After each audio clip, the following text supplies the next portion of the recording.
Direct action against the import of Volkswagen diesel cars by Greenpeace activists yesterday showed a decisiveness that has been entirely lacking from the British government, both in relation to VW's cheating of emissions tests and its handling of Britain's air pollution generally.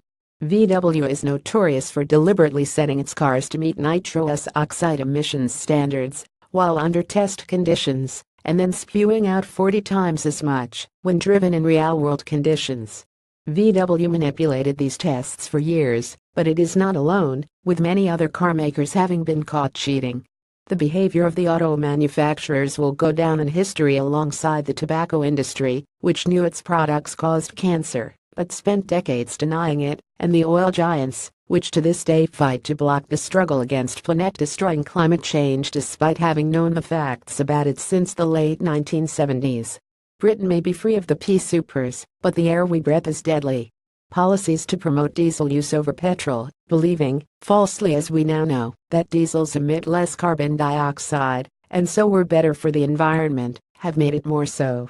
Car manufacturers such as VW, which deliberately lied about the emissions, and so lying about the number of lives their cars would damage, deserve much blame, but ultimate responsibility lies with the government. The extent of air pollution and the health damage it causes have been known for years. The action we must take to reduce the harm is equally clear. Yet the government has had to be dragged into the courts repeatedly because its air quality plans were so bad as to be illegal. Its revised plans, which dump responsibility onto local councils, have been branded a shabby rewrite that puts off urgent action. Researchers say 40,000 deaths a year can be blamed on air pollution, which plays a role in a whole host of health problems, including heart disease and dementia. The total cost of the resulting ill health and death is estimated at £20 billion a year.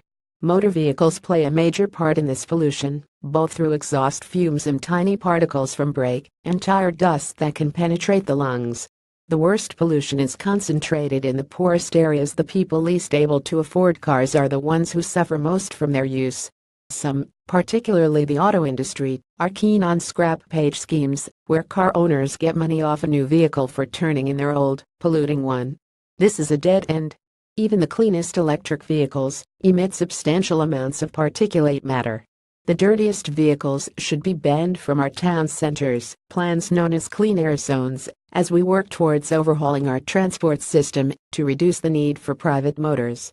That means a properly funded, publicly owned and rationally planned public transport system that provides a top-quality service to every community. But even more, so it means redesigning our streets to allow for walking and cycling in comfort and safety.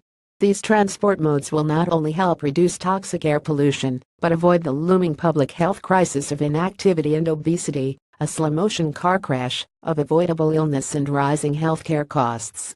They are also dirt cheap to provide for, especially compared to the Tories' £15 plus of road building projects. More waffling and more delays mean more deaths, more ill health and more costs to our society as a whole. The solutions are clear, they must be seized upon. Related tags.